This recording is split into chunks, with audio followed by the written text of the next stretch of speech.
Hello, I'm Michael McCarthy, the United States Consul General, here in Johannesburg, South Africa. I'm pleased that we're able to host today's Global Innovation Through Science and Technology, or GIST, Interactive Tech Connect from Africa's financial hub, Johannesburg. Thank you to the expert panelists for joining us here in the studio. And most of all, let me thank all of you tuning in today.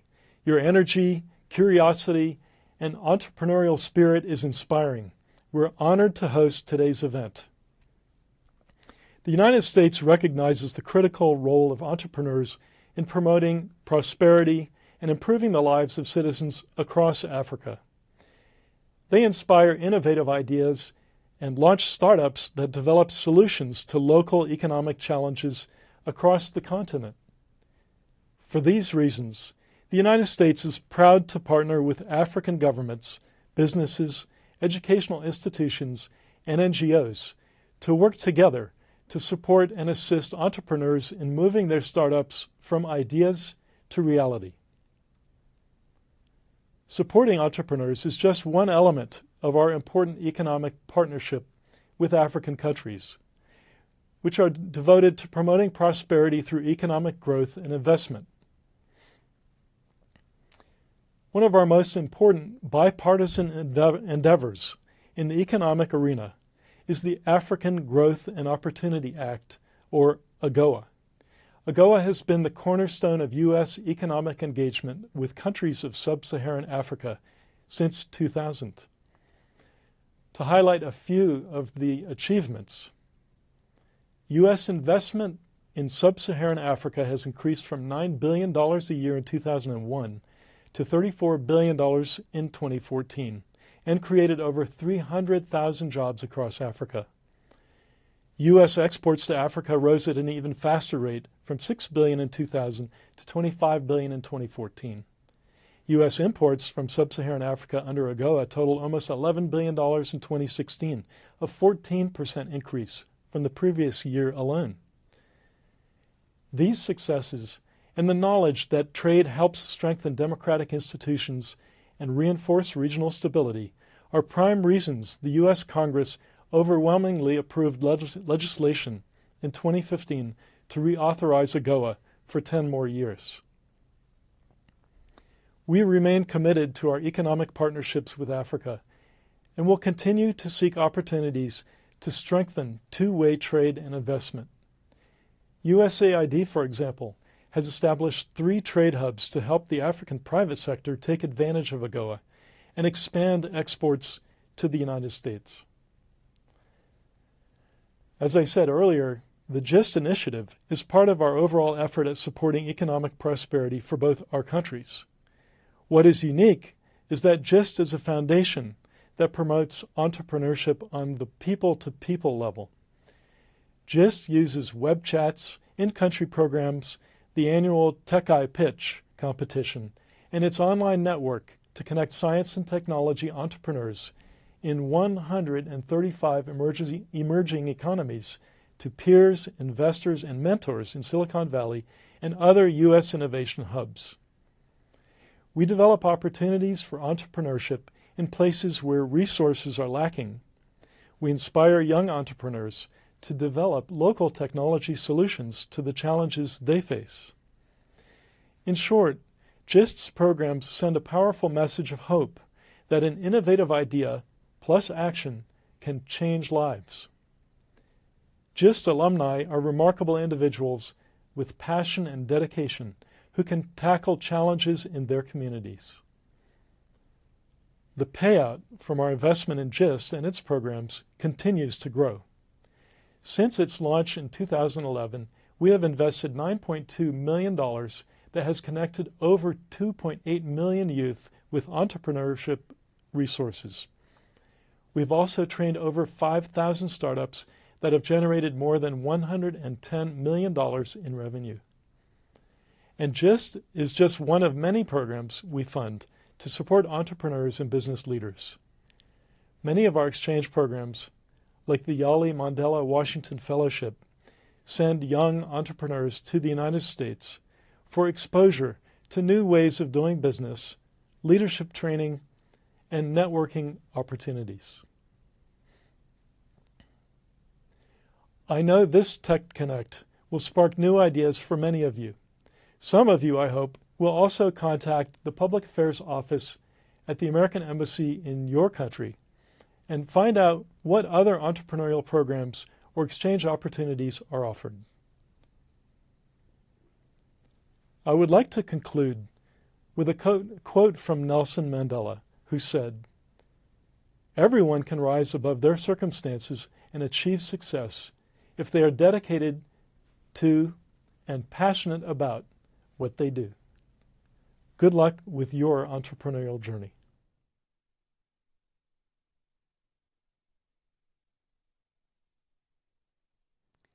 Thank you, Consul General McCarthy. Hi, my name is Brian Newbert. I'm the director of the Africa Regional Media Hub in Johannesburg, South Africa, and I will be your moderator today for the GIST Tech Connect discussion.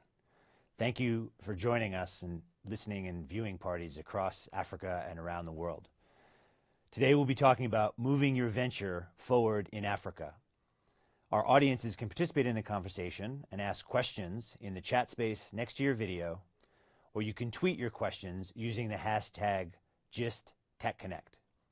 Before I introduce our panel of experts, I want to mention the GIST Tech Eye competition, which is in its final stages, welcoming science and tech entrepreneurs from around the world who have put forward ideas for how to turn their innovations into new ventures. You get to decide who will be the finalists for the Tech Eye competition that will go to the Global Entrepreneurship Congress in Istanbul. You can vote at the GIST website, www.gistnetwork.org, and you can vote once a day, so please come back often. Now I would like to introduce my panel of experts here in the studio. I'm joined by Matsi Modise. She is the Managing Director of Simodisa, an industry association whose mission is to accelerate entrepreneurship by collaborating with policymakers in order to enhance the success rate of entrepreneurs in South Africa. I'm also joined by Kizito Okichukwu. He is co-chair of the Global Entrepreneurship Network Africa, as well as 22 on Sloan, where he helps entrepreneurs unleash their ideas and turn them into new ventures. He is also the executive head of Sea Africa, a research and development firm that helps businesses entering African markets. And lastly, we have Sibongile Sambo. She is the founder and CEO of SRS Aviation Limited, the first 100% Black, female-owned aviation services company in South Africa. And she is also a mentor to women who'd like to become entrepreneurs. Before I turn to your questions, I'd like to ask our panelists to comment on what is unique about the entrepreneurship ecosystem in Africa. And let me turn to my left to Matsi to go first, please. Thank you, Brian. I think it's exciting times to be in Africa right now. And I would say the greatest unique component is the opportunities that exist on the continent. The fact that we have 60% of the world's arable land means that there's opportunities for agriculture. And how do we ensure that we leverage the natural resources that we've been given? The fact that we're also quite rich in natural resources means that there's a great opportunity for us to beneficiate those resources. We don't have to plant them, grow them, take them out of Africa, take them to the east or take them to the west, whereby they will add value to them and then bring it back to Africa and sell it. I think that whole system can be reversed and should be reversed, and I think that's one of the greatest opportunities. And the fact that we are, we have the youngest youth population on the continent.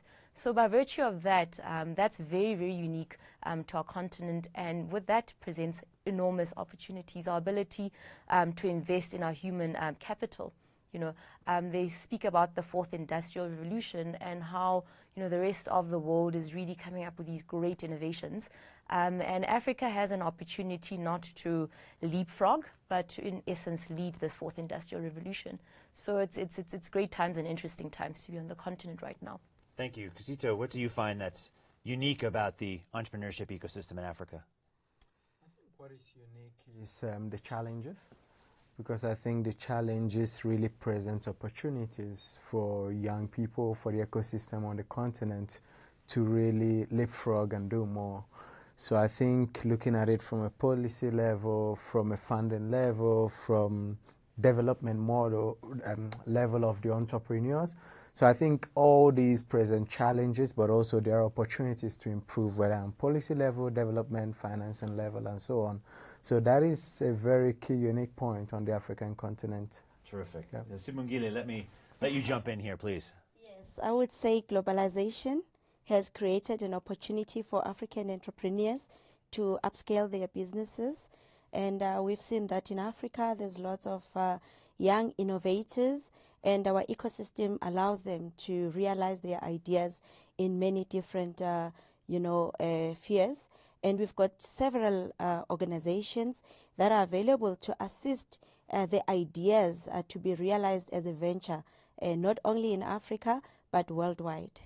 Terrific. Well, our questions are already coming in. We have a question from Parfait Zoma in Burkina Faso. And the question is that there's a good business that is growing and has demand, but he's having trouble scaling up in order to increase the supply and meet that new demand. He's having trouble having access to finance. So to our panelists, can you offer examples of the early stages of a successful business when you don't have finance to scale up? What are some of the ideas? Maybe, Kisito, if you could take that one first for us.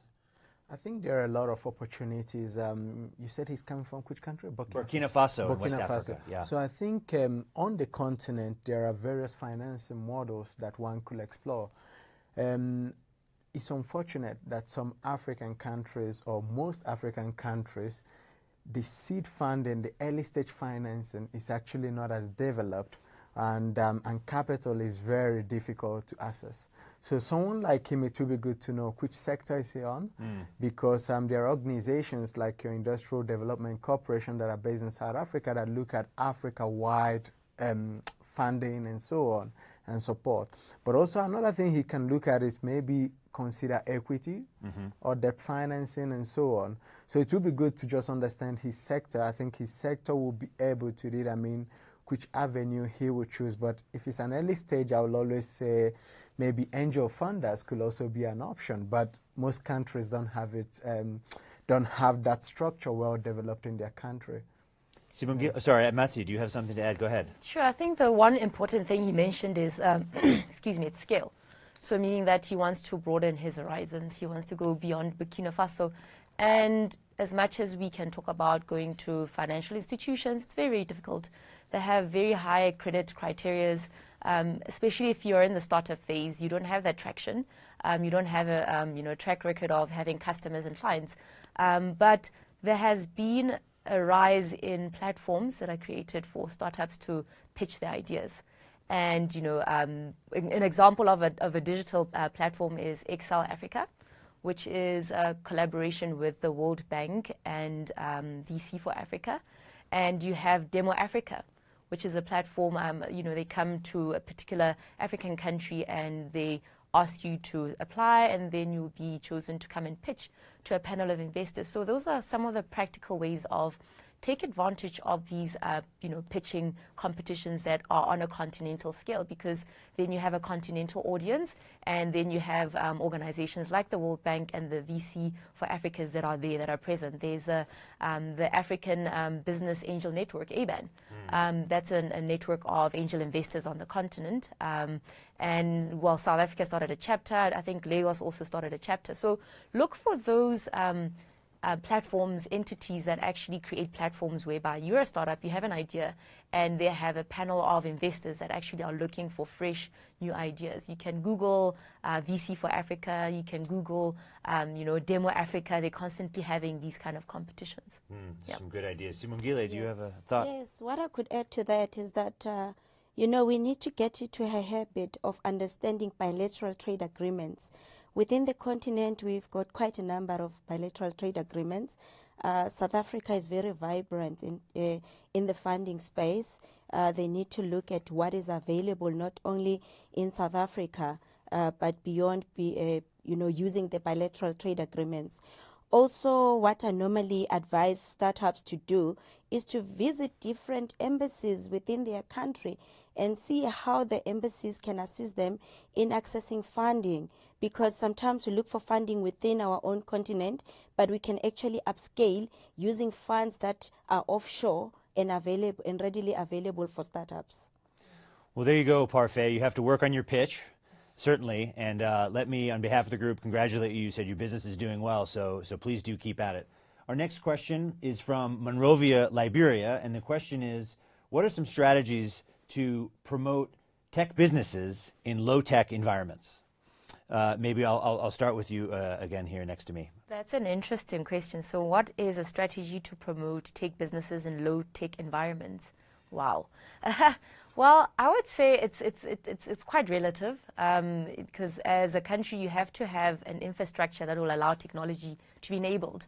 You know, the technology that will allow, let's say, if you don't have access to broadband, that's going to challenge you a lot. So it's about scanning your environment, seeing what is available, what is not available, and hoping that the government will come to the party and say, well, if we want to be a progressive African country and if we want our startups to be competitive on a global platform, then these are some of the issues that we have to tackle. You know, making broadband available. You know, Google is a great example of a company that I think last year they launched a couple of products in Nigeria. And they made them specific to Nigeria. They looked at the environment and say, well, there's a lot of people in the beauty industry that are having YouTube channels around makeup.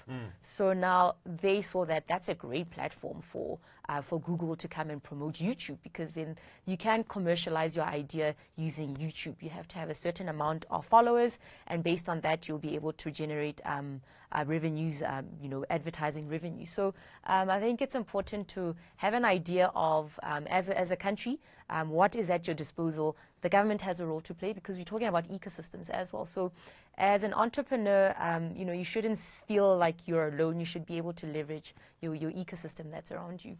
And of course, Simo Disa, what you do is you work with policymakers, and you're exactly right. There is a role for government. There's a policy environment that has to be supportive of the ecosystem of entrepreneurs. I think that's a really excellent point. As you were answering, I was thinking about SMS payments and how creative that is and how that has taken off, and cell phones are available almost everywhere in Africa, and so that was a tool that was adapted for payments, but there's regulatory requirements. It's not available in every country. You know, speaking of working with policymakers, Sibongile is in aviation. You certainly have to work with governments. Yes. You're in a regulated industry, but what can you say about working on tech products in a place that's maybe not as developed in terms of technology? I think also what we need to do is to use the innovation hubs, because they would give a platform that would assist, you know, those entrepreneurs, and also be flexible to move. If you within your country the services are not available, just travel to a different country where you can be able to, you know, make your idea to be very productive and to be realized, and also you can be able to sell, you know, your idea in multi-millions of dollars and go back to your country and improve the infrastructure to be able to thrive in that environment. Oh, terrific. Thank you very much. We have questions lining up here. Let me take the next question. Is from Mapula at the American Corner in Western Area.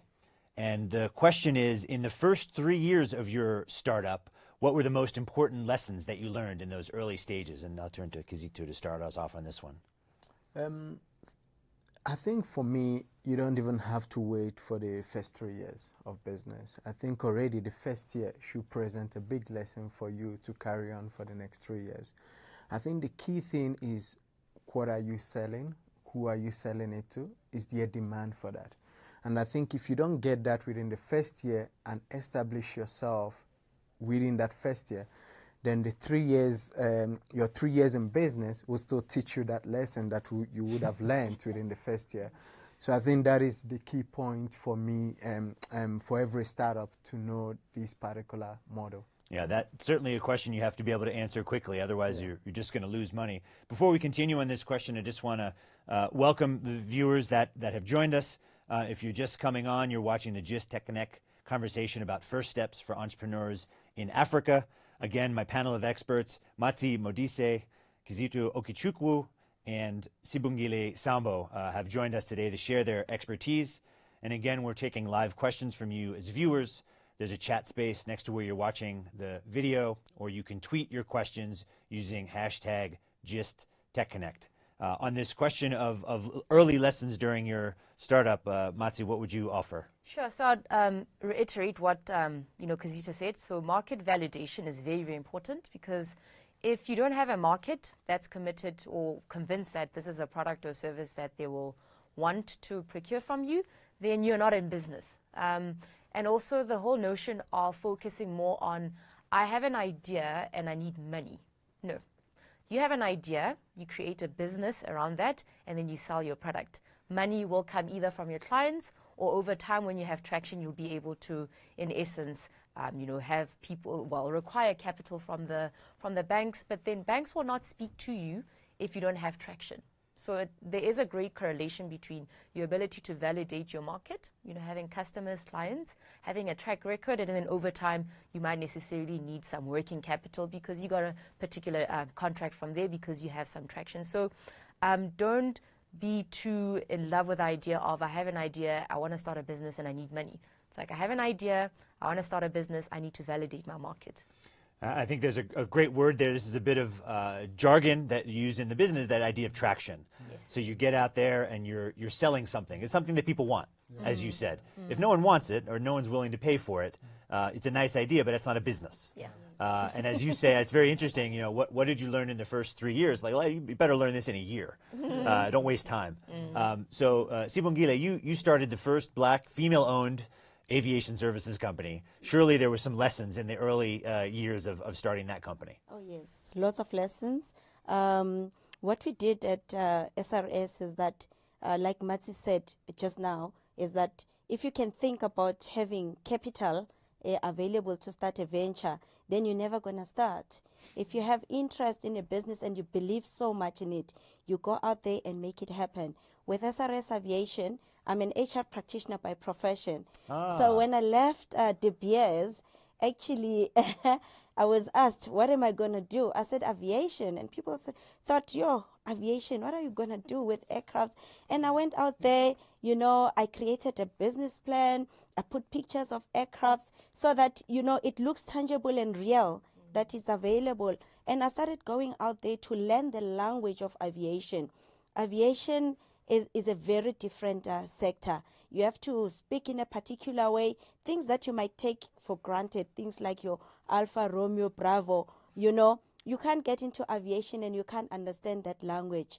And secondly, when I went to finance institutions to look for finance, and it was December in 2004, when I got my first contract from the Department of Defense for the peacekeeping missions. And I thought it was going to be easy because I've got this million rands, deal to do, going to the bank, going to IDC and other places. And they said, no, it's a high risky business. You don't have experience in the venture and you don't have collateral. How can we give you so much money and you're so young? How are you going to pay our money? So I thought, okay, I'm not going to ditch my idea. I'm going to go for it. I didn't tell my parents that I've left my formal work because all the time I wanted to leave because I was a breadwinner. They would discourage me.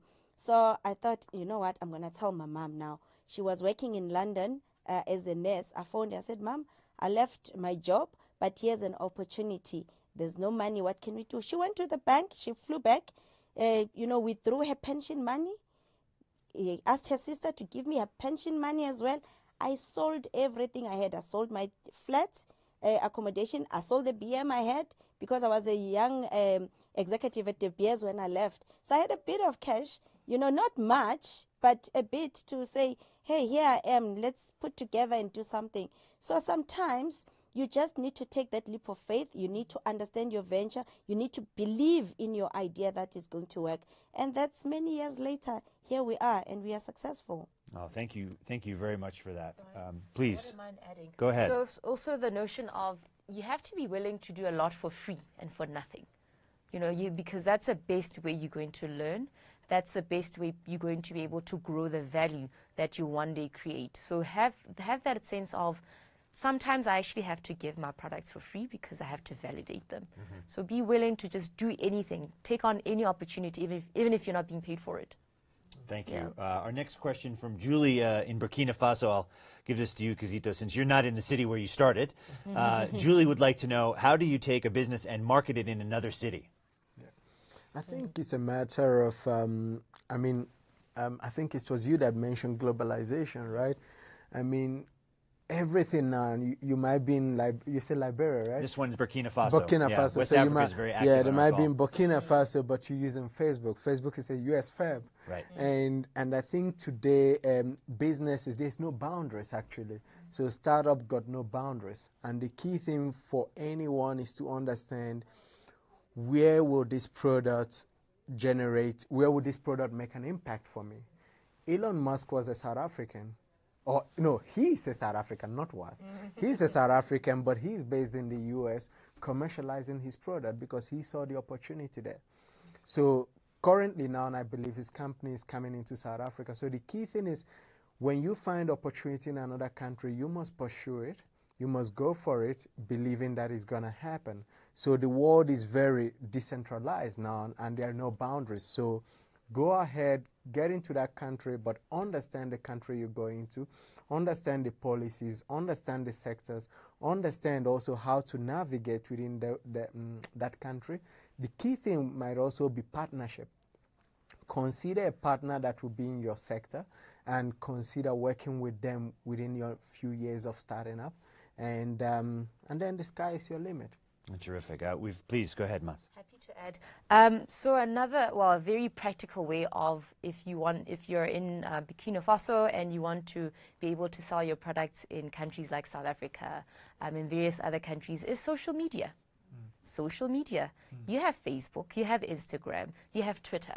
I have come across a lot of West African, East African, products on social media, and based on having people that are in South Africa following a particular page and identifying possible ambassadors. Be willing to give them your product or your service so that they can be natural ambassadors. Jewelry, it's easy for people to. There's a lady that came from Ghana.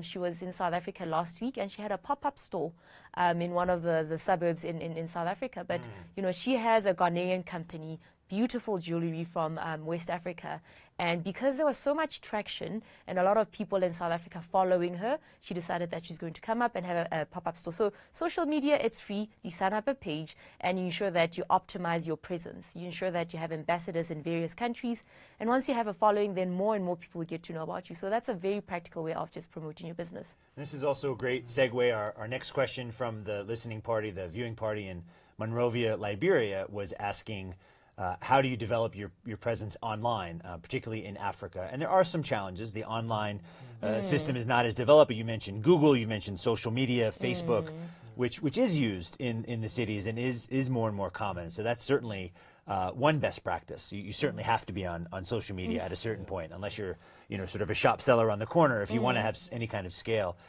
Can you comment on the sort of online presence, Sibongile? It's very important to have that online presence, because once you're online, everybody or most people, when they Google the product, take for instance, somebody is looking for an air charter services in Africa. The minute they Google, they should be able to find your company. You should be visible, and also we should be willing to pay to promote, our products and services on platforms like Google, so that the minute they go air charter services, and then SRS pops up. So it is important to be linked. Also like LinkedIn.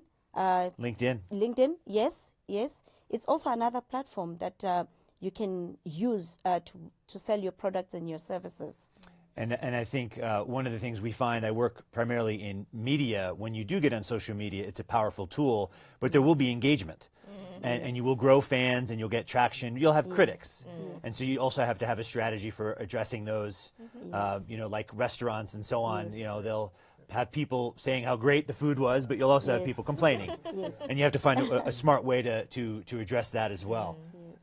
We have another question. We covered a little bit, but maybe we can get into some more of this from the American Center in Abuja, Nigeria, asking about funding a startup in the early stages. And we talked about angel investors may not be developed in some markets, and we talked about you know, Sibongile, you went all in, to use a poker term, to start your business. But maybe Kizito, if you could talk a little more about some of the creative ways or different ways to fund a startup. And again, as we've been talking about this, it's not an idea and then look for funding. There's that traction in between. There's what we might call a so what factor. You know, do you actually have something to sell? And if you do have traction, then what we're talking about is the next thing. So Kizito, what do you think? So I will also go with what Matsi and Sibongile said. I mean, Sibongile mentioned about selling some of the assets that they have, you know. I think for me personally, in that early stage, I'll be cautious to take someone's money at that early stage because it's reputation risk. Else, if the people are people, if the funder is a funder that is willing to let go of that capital, which you find in some developed economies and so on. But in our economy, in African economy, where you know that it's reputational risk, if you take someone's money, in your culture, they will start looking at your family as people that are fraudulent and so on, because you've taken someone's money and you never returned it. So personally, I would say build up. I will personally sell my assets. That was how I started. So I reduced my lifestyle also. I downgraded my lifestyle from driving whatever I'm driving to driving a lower car and so on, and use my savings and so on. Another option would be consider family and friends. And I think it's family and friends that understand what you're going into. And because I think from that avenue, you can easily explore to get funding through other means, through either going to VCs or going to the bank or going to various development financial institutions in their countries and so on. So these are some of the ways that I will use. There is also various other online platforms where you post whatever that you're about to sell and so on, and then people can fund it. There will be crowdfunding. It's also one of them. So do they want to consider crowdfunding? And so there's a lot of means, and Matsi mentioned also the pitching competitions. I think sometimes in that early stage, pitching competition is so important because that is actually where you test your idea, because you could easily get a $50,000 grant funding. Use it to test your idea or your business and see if it works. If it doesn't work, refine it and go again and pitch again and so on before you even venture to other avenues. And this is something that's come up now a couple times, the idea of a pitch. And to those of you out there, entrepreneurs, if you can't explain your business in 30 seconds, in a minute, work on that. And if it's a pitch competition or something similar, before we came on air with Sibongile, we were talking about the Global Entrepreneurship Summit that was in India last year that you said you participated in. So networking, so important. All of you are very social networks, in-person social networking. You of course, have to be networking, have to be out meeting people. For those of you that are just joining us, we're in Johannesburg, South Africa. This is the Africa Regional Media Hub. My name is Brian Newbert. I'm the director here, and I'm the moderator of this GIST Tech Connect broadcast on moving your venture forward in Africa. If you're just joining us, I have a panel of experts here that's offering information and answering your questions. I have, starting at the far end, Sibongile Sambo, Kizito Okichukwu in the middle, and Matsi Modise immediately to my left. We're taking live questions, and they're coming in here. We're doing our best to get through them. You're obviously figuring out that you can submit these in the chat space, or you can tweet them. At Twitter, we're using the hashtag GISTTechConnect. We have a new question, and I'll turn to you again because you've done the work, Matsi, on policy making. What about intellectual property? If you have a business or a product that relies on intellectual property and you find someone is stealing it, in many African markets, the legal protections are not always very good. What would you suggest in that circumstance? So IP, intellectual property, is very, very critical, very underrated, because a lot of people don't think that they have to protect what they've created. And I find a lot of startups saying, when do I actually go and protect my idea. I think you have to work on it a little bit more before you now start protecting little bits and bobs of it. It has to be something comprehensive, and it has to be something that's very, very unique. I mean, you can have an idea. I mean, selling apples is selling apples. You're not going to protect that idea. But it has to be something that you take your time, build it up over a period of time, ensure that there are unique, aspects of that particular idea. And then you can look into protecting it via various means of, IP protection. And it is quite an expensive exercise. So it's not something that you just wake up and say, hey, I have an idea, I want to protect it. Spend time scanning your environment, understanding that actually in China, do they have a similar idea? In America, do they have a similar idea? And is this something worth investing in protecting? So don't just have the idea. It's great. We all want to protect what we have, but take the time to understand what is it? Is it unique? Is it different? And because, that process is quite long and that process is quite expensive. And that was Tulani at the American Corner in Western Area that was asking about intellectual property. Let me turn to Kizito to comment on this question. It's, it depends on the product, right? It depends on the market. For me, I wouldn't delve more into what Matsi said. I think Tulani must take that advice also. But adding on to that, I would say move and move quickly. So for me, I would prefer that you develop your product, get it to market. Don't waste time. Because, for instance, a few years ago, I think 6-7 years ago, before we started seeing power banks, I knew a guy that came up with a concept of power bank in South Africa. And the key thing for me then was that I told him, move and move quickly. Unfortunately, I wasn't in such position that I am in now that I would have helped him, but now power bank is everywhere. He's not the creator, but I know that his concept was one of the first that I ever had. So I'll say to you, move and move very quickly, Tulani, and also do the IP like Matsi said, but be fast, We have another question from Monrovia, Liberia, and I'll pose this question to you, Sibongile. The question here is, can you offer some tips about offering strong networks, especially for young people? I think all of you do mentoring and you advise startups. Coming from Monrovia, Liberia, this question about how do you start those? How do you get those networks up and running among young people? All right. Okay. Practically within the country, one should look at who can mentor me, and a mentor, it could be a male, female. It could be somebody that's older than you or younger than you.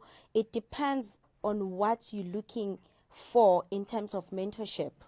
You can have more than one mentor. There's nothing wrong with that because there is something that you will, gain from one mentor to the other. Secondly, in terms of networking, it goes back to using the social media. Go and find platforms that offer online mentorship programs because those are available for everybody as long as you've got access to that social media, and then you can capitalize on using that. I guess that's what I can say. Oh, terrific. Yes. Another question that we have from a few different viewers, and this came up earlier, a couple of you mentioned among funding options, one is crowdfunding.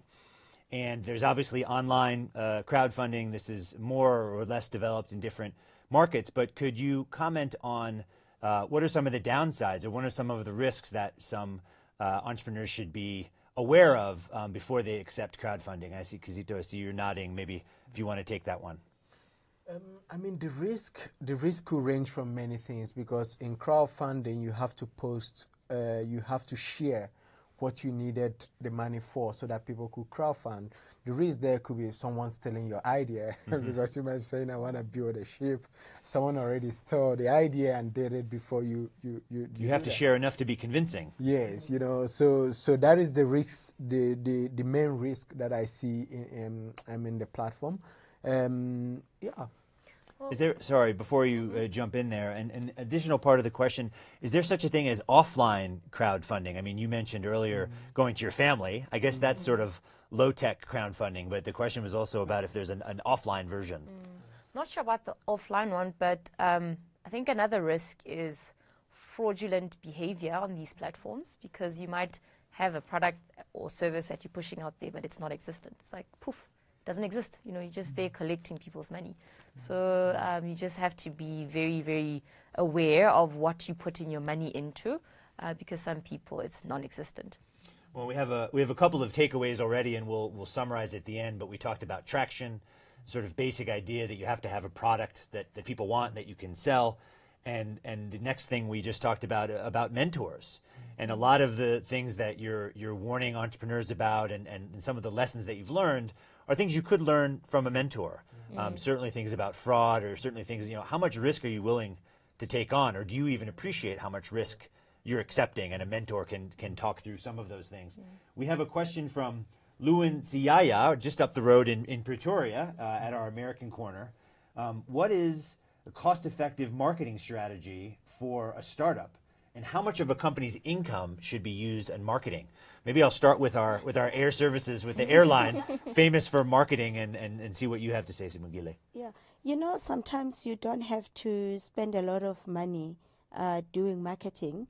If you have a great product and service, you should look at taking advantage of your advertorials, where you don't have to pay for anything. And also, if there's media campaign that is running, find a way as a startup to find yourself in there, because then you don't have to pay for that marketing. But I would say at the same time, don't 100% rely on that. You still have to position your product. You still have to position your services that you offer. You need to understand marketing. What is marketing? The market segmentation. Who do you want to market to, and how do you do that? So I think it's important that you understand when it's the right time for you to market your product. Do you want to jump in there? Go ahead. Yeah, I mean, I think when I did my MBA, I don't know if I will get this right. I think there's the 4 Ps. Okay. Place, promotion, people and price, or something like that. So I think marketing is a very key. It's your business, actually. Because think how someone like Kim Kardashian markets herself. It's on social media. So she will think of, what price do I want to get for myself? So, and she will think of, what place do I use? She uses social media and so on. How do I promote myself? She promotes herself also using social media, using different avenues. Either she posts with a dress that shows herself, or she posts wearing a specific kind of outfit and so on, or whether they do the keeping up with the family, you know, that kind of thing. So how do you promote yourself? So the cost-effective way I would say is think of innovative methods, social media and so on, but know that marketing is the lifeblood of your business, because most startups neglect marketing and think it will come on its own. And Matsi mentioned earlier social media and the idea of ambassadors. Yeah, definitely. You know, if someone with a lot of followers, with real following that people respect, thinks your product is cool, that's really free marketing. But Sibongile raises a point as well. You got to still do the sort of old-fashioned positioning your product. At the end of the day, you can't just rely on social media. Matsi, do you want to add something else about marketing? Sure, it's more an example of 2 young guys that have these sneakers, South African sneakers. They've developed them. They're called Bato.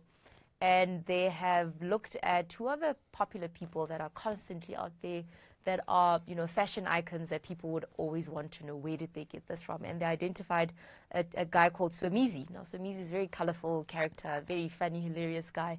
And they actually gave him a couple of those sneakers.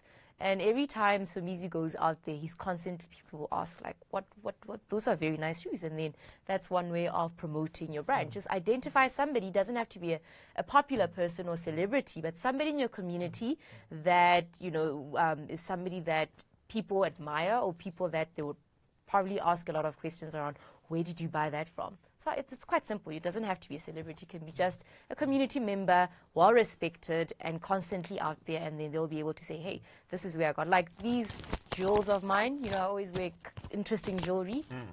I always wear interesting jewelry, and people will always ask. And, you know, I have young jewelry makers in South Africa that constantly provide me their pieces, and whenever I'm somewhere, I always wear it, and then I always promote. I do get it for free. I get it for free, but I'm also promoting for them. You're promoting businesses, creating jobs. Yeah, if you're just joining us, this is Moving Your Venture moving your venture forward in Africa. I'm joined by a panel of experts here answering your questions. I have Matsi Modise, Kizito Okichukwu, and Sibongile Sambu talking here in the studio.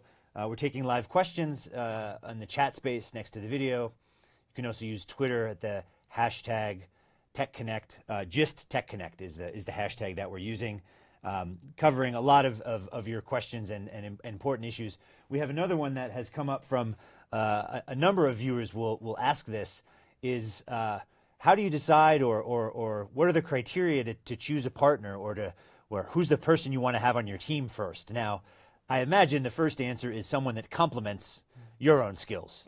Sibongile, you mentioned you were from human resources. I imagined that you had been a pilot before. I don't know, an air services company, but presumably early on you had to gain that expertise yourself, but also bringing people to your team. But talk a little bit about it early on in the early stages. How did you go about bringing in partners or bringing in people? Yeah. You know, I find it very often that people think I'm a pilot, and hence I started in aviation services. But no, not necessarily. Human resources practitioner with an interest in aviation. And I knocked at different doors wanting to become cabin crew, but because of my height, I was never accepted. Yes, short, I couldn't reach the cabin until South Africa introduced the domestic flights. And by the time the SAA offered me a position, I was already working in HR, so I couldn't take that position. But then when I started my business, I realized that I have to employ key staff. I need to employ pilots, I need to employ engineers, I need to have a marketing department, I have to, you know, not necessarily huge, but somebody who will go out there and be my ambassador and market and partner with. So it is it's so important that you have the right team. Also, what I realize is that you have to have people that you share the same vision with. You go to, as you interview people, you already you discuss about your vision, but you can size out if this person is getting where you want to get to, you know, then that's how you employ people. It doesn't have to be in a particular way that you have to start by employing senior management or you must start at the bottom, but it's what is going to get your services or your product out in the market. And for me, I couldn't run an air service, you know, without having pilots, without having the machines, without having, you know, the engineers to work, you know, on those. So you need to understand your business yourself first and who you need in your team to make it successful.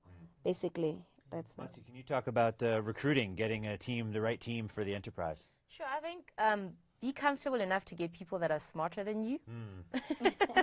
And actually be, you know, comfortable to know that the reason why you're here is because you're smarter than I am, because you're going to make my life very, very easy. And people that, to echo what Sibongile said, is that are aligned, you know, aligned values. It's tough starting a business, and when there's no money, you don't want people that are going to feel like, well, we're not part of the solution. There's a problem here. You want people that will say, we will fight through this with you because there is an alignment of the vision. You have a shared common vision.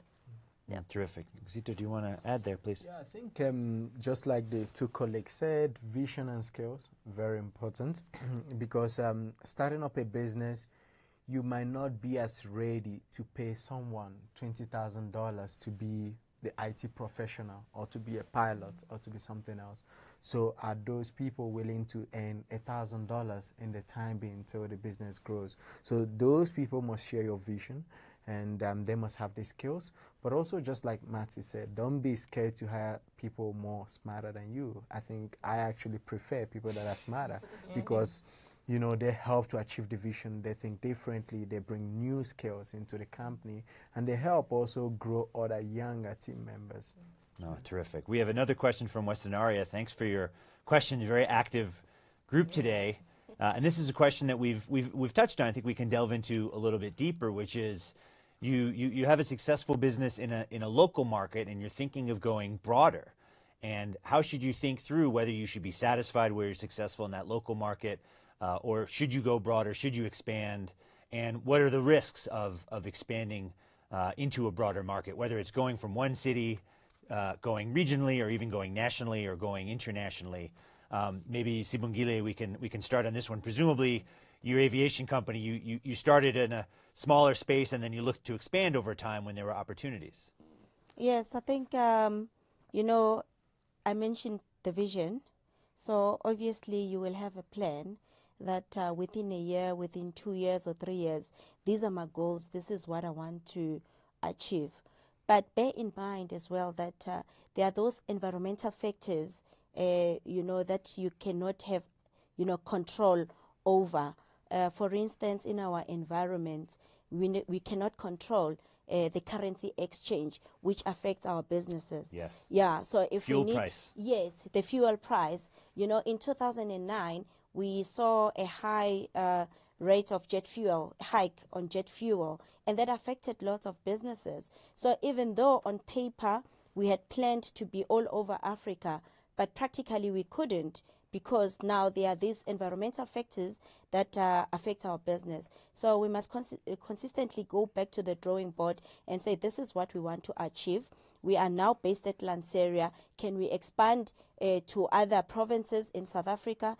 Are we ready to expand into the rest of Africa or globally? So it's something that as a team, and also it's not something that you work on as a leader of the organization. You need to tap onto the skills that you have in the organization. You need to tap onto the advisors. So even if you are a startup business, I would, advise those companies to still have a board of directors, people that you can look up to, that you can consult for advisory services.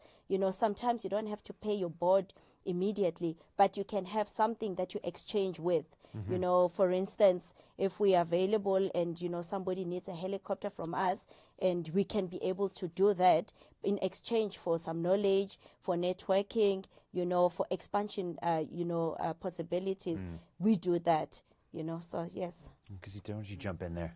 I mean, expansion is so important in business, but also expansion can kill a business. And I think it's all about knowing when, how. It's all about timing, And I mean, look at airline business also, like you mentioned. In South African Airways could say, we actually want to be in all the countries in the world, but is it possible for them? Because it can kill their business. So what are they doing? They're partnering. What is this Virgin thing they do? There is what the code share thing. I think they're in that group. Well, I don't know what they call that group. Star Alliance. Star Alliance. So they're now in Star Alliance. So when you want to expand, consider partnership.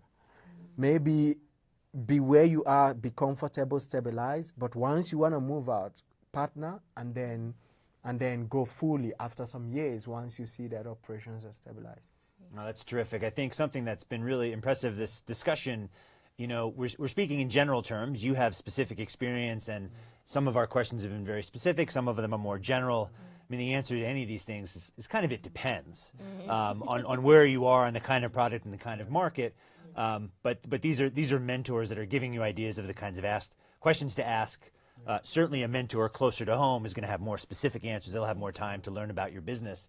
I want to ask Matsi the next question about angel investors and about some of these modern options for financing. What can local or regional governments do to try to encourage those networks so that they get established, so that they can support the ecosystem for new entrepreneurs? So venture capital in South Africa is nascent, non-existent. It's a few family offices, wealthy families that have a little bit of money and they put it into a fund and they say, let's try invest in some great startups in the tech industry. So we need to broaden that horizon. It has to be broad enough to actually have enough capital. So we as a policy advocacy, organization are constantly saying to the government, co-invest with the private sector. There's also corporate venturing where we have a big corporate, let's say financial services company that has a vested interest in how do we recruit or find the most exciting technologies that we can actually incorporate in our own value chains, and how do we then create a fund that's going to invest in that.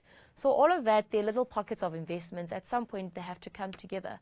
There's a clear value chain of funding in Silicon Valley. Silicon Valley is a great example of how they've been able to whether you have an idea to when you're scaling up your business, there's money for that. There are people constantly in the streets scouting for those ideas. Israel is also a good example of how the government co-invested with the private sector. There's a program called the Yozma program, and based on that, they've seen a lot of listings of Israeli companies on the, the American stock exchanges and various other stock exchanges. So there is great value in government catalyzing venture capital by saying, you're going to put in $1 million, we are also going to match that with $1 million, so that there's now $2 million or rands within that would be able to get people to invest in ideas. So share that risk. I mean, venture capital or investing in startups is a risky industry. Out of 10 investments, 1 will work, 1 will be the Uber, 1 will be the Facebook. So you have to understand that's the nature of the beast, but then it would be great if governments could help catalyze that space by also co-investing with the private sector. And certainly, we're talking to entrepreneurs, but there is a role for government, whether it's regulation, a court system, protection for IP, co-investing, as Matsi was just talking about. I mean, those are certainly things that you will see some markets are more competitive than others. I want to turn to Sibongile. Question from our viewers in Abuja, and this is something that you were addressing earlier. At what point do you quit your job to pursue your passion, and what do you say to your family? You addressed some of this already. But this is something you lived. Oh, yes. There comes a point when you feel it inside yourself. You have sleepless nights that this is the time. It's the time to quit and go and realize my dreams. Sometimes to go and talk to different people and, engage them that, I have this idea. Can I leave my job? Can I go and pursue it? Sometimes don't listen to those voices, because I tell you, 99% of those will be so negative. It will be those voices, behind you saying, it's a good idea, but I don't think you can necessarily do it. But until the time that within yourself, you are so confident, you've done enough research, you've worked out on your numbers, you know where your market is, you know what to do. I think that's when you should say, now is the time, hand in that resignation and be able to go out there. I can tell you there are no guarantees out there. So be prepared that if your idea doesn't work, your first idea, then be prepared to diversify.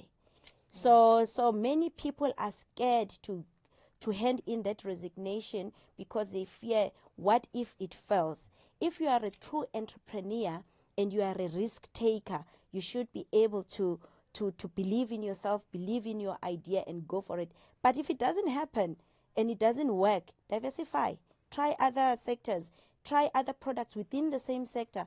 It doesn't hurt to do that. But hand in that resignation and go on. A couple of you mentioned, of course, Silicon Valley is very well known, and there's now a culture and a network of failcon, or talking about failure and taking pride in failure. It doesn't mean you fail on purpose, but you're not ashamed of failure because it means that you tried. And as long as you learn from it, then you try again. And entrepreneurs almost all know failure, right? They have to. We have time for one last question from Monrovia. We'd like to hear from who would like to hear from our experts on some of the pitfalls to avoid. And we've covered some of these, but maybe Kizito, if you could talk to a pitfall, or maybe there's a warning for entrepreneurs. I mean, certainly fraud is something you want to look out for, and so on. But what are your thoughts on a pitfall that you tell entrepreneurs to look out for? I mean, I will even just latch on to what Sibongile just mentioned. I think in terms of pitfalls, you would never get it. You can't figure it out before you start.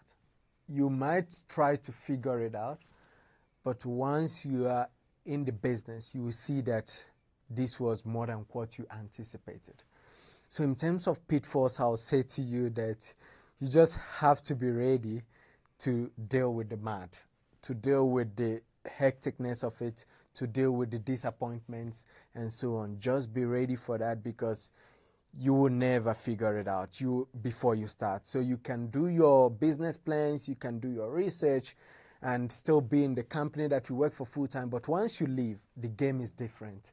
It is totally different. So the pitfall is that be ready to have disappointments, be ready to have successes, be ready to be ready to see that the world is different from what you anticipated. Thank you. We're almost out of time. Before we conclude, I want to give each of our panelists an opportunity to talk about the takeaway that was most important for them, and maybe I'll just go in order. Matsi, if you could start us off, what do you take away from this discussion, or maybe what did we miss today? I think it's important as an entrepreneur to not be your own worst enemy, and in the sense of you are the creator of your idea, but some people might not think that it's a great idea, and you have to be willing to accept that criticism. It's constructive criticism. So don't be your own worst enemy. Ensure that, take that constructive feedback, iterate, pivot your idea until somebody's actually willing to buy it. Kizito, final thoughts? 3 things I would say: network, listen, and share. So networking, connect with people, listen, hear what people are telling you, listen to their feedback, because those are constructive feedback, and then share your ideas. Don't be married to that idea. Don't be thinking it should be in my head. No, can I share my idea with you? No, let's meet next week. And then next week you postpone it again. You're like, it's my idea.